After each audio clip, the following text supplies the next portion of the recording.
Well, welcome back everyone to Hope Island Zoo. Really great to have you guys back here again for another aviary build. I know, we're kind of getting into these little bit of trends in between ZSU, Hope Island, as well as Riverbend. And I kind of like that because, I don't know, I learn stuff from one and I apply it to the other. It's really fun. But today we're actually working in our Islands of Color exhibition over here. And we are making a little bit of an aviary for two wonderful birds that I just had the pleasure of buying from the store. We have our lorikeets, rainbow lorikeets specifically, and Goldian's finches. They work out perfectly in the section because they are both extremely colorful species, and they are both from the island, well, quote-unquote island of Australia, so it just fits in perfectly with the whole vibe that we're going with over here. So as you guys can see, we have this little bit of sliver of land all set up right over here. Originally, I really wanted to have this be like a little tiny isolated outlook. Maybe this would be somewhere where, like, you know, all the secret fans of the zoo would come over. Maybe you would bring a cute little date out here or something. I don't really know.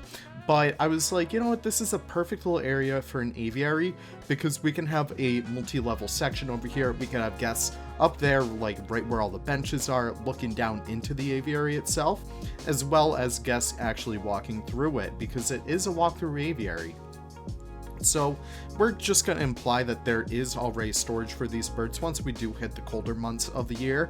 I'm going to be making all that stuff later. I am hoping to do a Asian water monitor breeding program, so we can probably have that in like the back of the zoo somewhere, definitely off of guest limits, because I just want to make sure we do have that little bit of conservation and integration, worked into our entire like layout and plan over here. And one of the things I accidentally did over here while I was deleting all the stuff over there was deleting the actual sign for Islands of Color.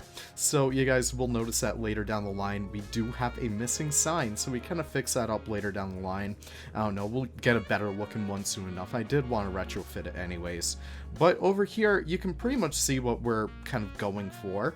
I really wanted to have this beautiful kind of curved aviary, so it was a little bit difficult to work into the terrain, but I think we actually captured the vibe that I was going for pretty well. So just making sure all the stuff lines up, adding like all these mesh pieces and bringing them down a little bit, because I do like doubling up on my mesh pieces to make it have this little bit of a different look to it. I love the squares, but the birds would easily be able to escape out of those, so I do opt to get more rectangles in there. Lots of tiny rectangles to make sure it's a lot more compact. I really like it in the end, it's really nice. But essentially just going through here and adding these support beams, because we gotta make sure that this thing has infrastructure. We don't want it falling down on our happy little birds. We should probably talk about the birds. Rainbow lorikeets are often found pretty often in the pet trade. They're beautiful little birds, but they're not as beautiful as a Goldian's finches. Oh my gosh, these guys are striking. When I saw these guys in the shop, I wanted to put off on buying stuff from the shop, but I had to get the two of these guys because they are striking. So I bought, I think 3 and 3 male-female Goldian finches, and I got 4 and 4 rainbow lorikeets, but I actually trade off half of that stock over to Crocs, my good buddy at Nibe Crocodile Center over in Denmark. Oh my gosh, I love that place so much. But yeah, we kind of gave him all that juicy bird goodness. I don't really know what I'm saying anymore. But he has all of those, and he's going to do some wonderful stuff. And we actually got some great animals because of that, including we have a reservation on a cougar baby right now, and we also have we have a Bactrian camel we could actually build for it, and I've kind of isolated some area for the Bactrian camel. We're going to have that be like in that little walkway in between the aquatic center and Islands of Color, so that'll be a really awesome project to do later down the line. I think we also have a few other animals that we have not built for, so I definitely want to make sure that we get all of those taken into account. But here's where the fun comes in with the aviary. So if you guys couldn't tell, I have these big sections in the middle of this, and I really did just want to, I don't know, kind of break up a monotony of aviary space. I don't really know what I'm going at anymore, but I wanted to essentially have this be carried on throughout the entire thing, and we do delete some pieces to make sure it flows nicely once you're actually on the inside of there, and we kind of double up some more pieces over here just to make sure it all flows nicely, and it really does come out so well in the end. I love how sectioned it looked.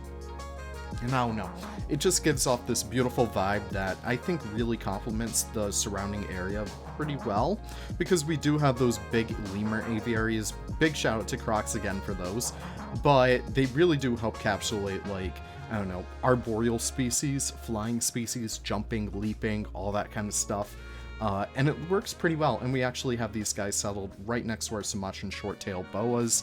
Absolutely hate those guys, but they still have a nice little home in here nonetheless. And here we actually use Haribo's gazebo, believe it or not. So we actually copy that from the other side of the island and implement it right over there. And it fits itself so perfectly in here, because, I don't know, it's just the perfect little outlook point. And we cover up like where the path doesn't reach with some rock. It just looks so nice in the end. I'm very proud of that little area. It's definitely an area where like nothing happens over there, but it's just a good area to relax. I don't know if you guys have ever been to Roger Williams Park Zoo, but there's this little overlook into the water that's kind of sectioned off now, but it's just a little bit of a dirt trail that looks over the water, and it's just such a beautiful little area, and it's one of my favorites. We also use a blueprint over here. I forget who it's by, but I will look pretty soon and update all of our blueprints pretty soon, just to make sure we give credit to all those who credit is due, I guess. I don't even know. But we kind of dress that up a little bit to get an airlock system to make sure that we don't lose any of our precious little birds. Please listen, I paid good money for those birds. I cannot lose them again. But we essentially just dress up this little piece right here. I forget what I actually do for the roof. I think I use the planks or something. It looks pretty nice in the end. So we kind of dress that up, and we copy that to the other side so guests can actually enter the gazebo. And we kind of dress that up. I should have just rotated the entire thing, but I was like, oh, what if I just haphazardly copy over that other piece right there? I don't know. It turns out good in the end, so I'm not really going to complain. So we also add the rock over there just to make sure we kind of break out that asphalt and integrate it a little bit better into the surrounding area. I don't know, it looks very nice at that rate. And then you can see we get a lot of awesome terrain elevation in between, like the gazebo and the actual top of the aviary. It works incredibly well because it just feels like an adventure you're going down. I don't really know how to describe it, but I really do love that setup. Also making sure we continue these fences on throughout the rest of the habitat itself, making sure that it all flows nicely with the surrounding area, and making sure that guests aren't able to go in places where they're not really supposed to. That's something that I really try and stress out, especially on this island. We don't want guests going into the water and drowning. Obviously, people with brains should be able to prevent themselves from that, but listen, we're working for the general public here. Listen, anything goes with those people, you know?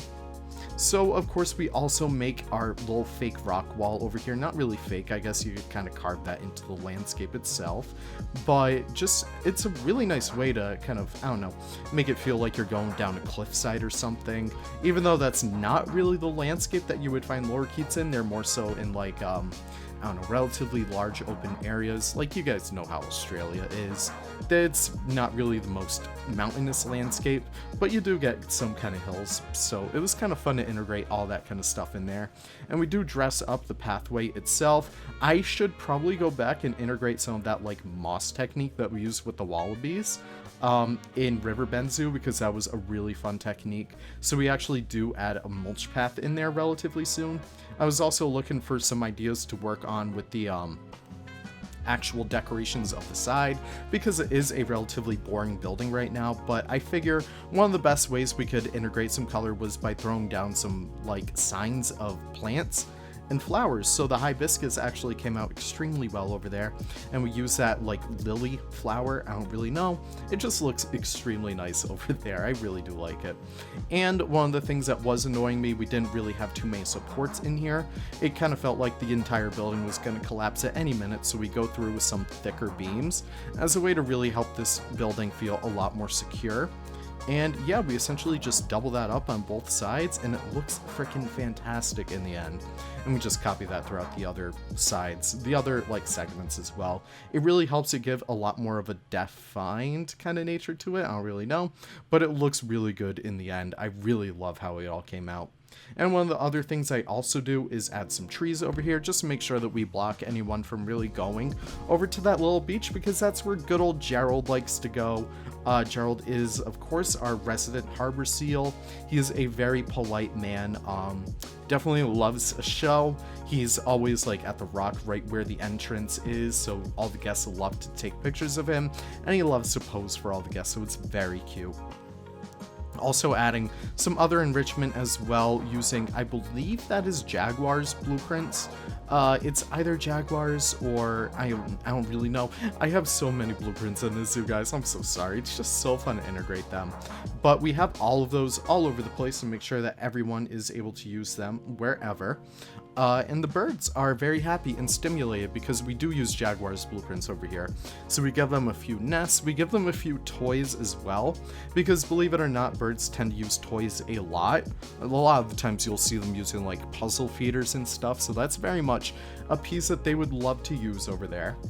And moving on through here, I don't really know what else I tend to do in here. Oh yeah, I completely forgot. Foliage is a thing. So I tend to use a lot of Nick's new North America foliage pack. It's really awesome. It's called the Frontier Pack if you guys haven't seen it on Nexus yet. It does require Axie, so definitely do download that before you actually do get the pack.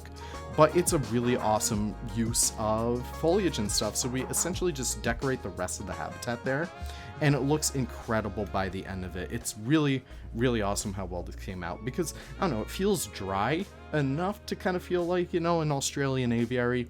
Using the outback dead tree in there really does help to sell the vibe a lot more. I don't know, I'm just a really big fan of it. But without further ado, I think we're almost onto our B-roll. I apologize, my premiere kind of just like crashed out of nowhere, so that was kind of fun.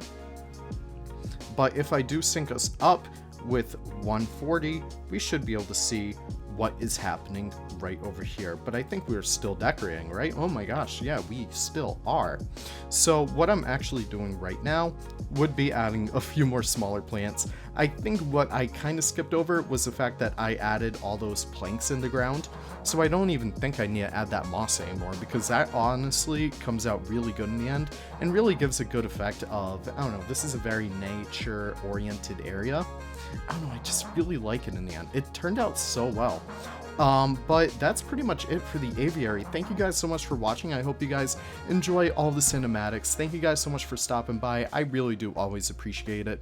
If you guys are interested in ZSU, the link to the server is in the description down below. As well as, yeah, that's pretty much it. I'm out. Have a great one, guys, and I can't wait to see you guys in the next one. Take care, and bye-bye.